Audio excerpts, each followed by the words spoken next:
Look at you. No braces, all the internet you can handle. I wasn't so lucky. Invis is not your parents' braces. Invis is predictable, less painful, more comfortable. Invisalign. Welcome back. US Bank helps bring you stories of inspirational athletes who overcome adversity in their lives to succeed in school and in sports. Aubrey, Skylar Tuch is hoping to play basketball for her St. Francis team this season. Skylar is playing on the varsity, and that's just part of her journey to St. Francis. Practicing basketball on an outdoor court is not ideal. The court has its cracks and bumps, your shot gets changed in the wind, and the sun and rain are always an issue. But Skylar Tuch is used to adjusting when she faces an obstacle in her life. So in first grade, my teacher came up to my parents and told us, you should get your child tested because maybe she has a learning difference. And so I got tested, and then I was diagnosed with dyslexia, and that was very new for my parents because neither of them was dyslexic. So we looked for a school and we found Charles Armstrong. In the second grade, Skylar left her public school to attend the Armstrong School, which specializes in helping children with learning challenges. It was really hard because I went to public school, Oak Elementary, and then when I figured out I had dyslexia, I decided to go to a smaller school, a commuter school, and so that was really hard because I had to leave my friends, but it was the right decision because now I have an easier time learning because I've gotten used to how I learn. Dyslexia is a difference in learning where people have trouble reading or interpreting words, letters, and symbols. I definitely have a lot of trouble with processing words and language and auditory, hearing something and then figuring out what they're saying and then doing what they're asking. Even today, Skylar reads slowly, working hard to process what she is taking in. Skylar has learned how to tackle this kind of learning, which is so different from how most of us learn.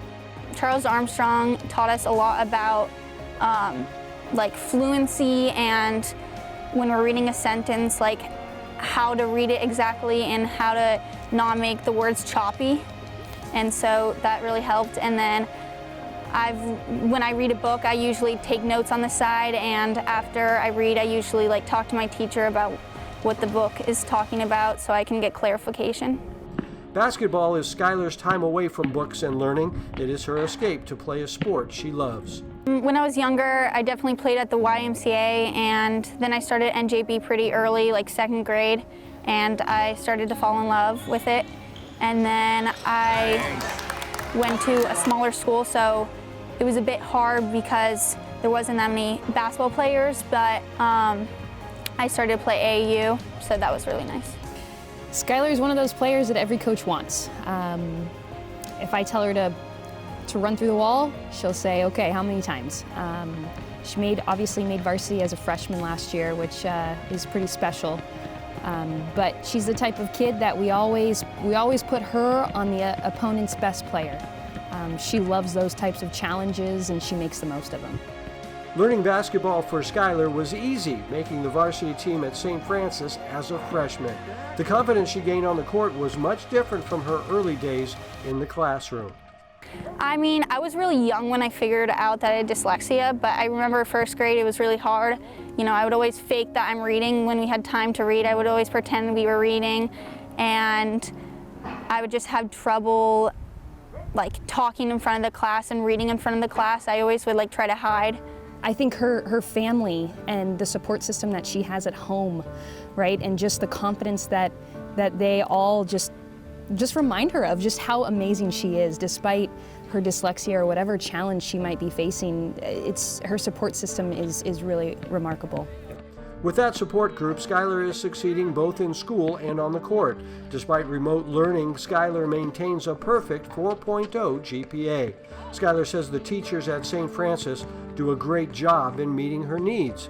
Right now, Skylar is eager to get back into the gym and show her skills as a basketball player. It's definitely made it much harder to see others and play basketball. I really have not played against someone since March, and that's been really tough because, it's hard to get better by yourself. You really need other people to push you. So I've definitely learned how to you know, push myself. I just feel for all athletes right now. Obviously, I'm excited for those outdoor sports that are getting started right now, and I am so hopeful that we get a season, however short that is. I've talked to a lot of my girls, Skylar in particular. Just the opportunity to get back in the gym and have a real practice, right, is something that these girls are hoping for. Because players are not allowed to practice in 2 sports, the St. Francis team practices with just 5. The rest of the team is practicing in other sports. So every day you will find Skylar here with her teammates navigating the difference of playing on an outdoor court with just part of their team. For Skylar, navigating a difference in her life is something she knows she can handle. Now, Skylar's eyes are very sensitive, so she actually finds it helps if she reads in the dark. Really? Yeah. In the dark? Oh, wow. Yeah, everybody's different for that kind of stuff. And as a sophomore, she's really hoping to play basketball this year to start showing her skills that she's improved over the last year to college scouts. So hopefully basketball will get played this year. Yeah, and we have a story later on in the show kind of pushing that movement and to see who is behind that movement. Push for indoor sports. Exactly.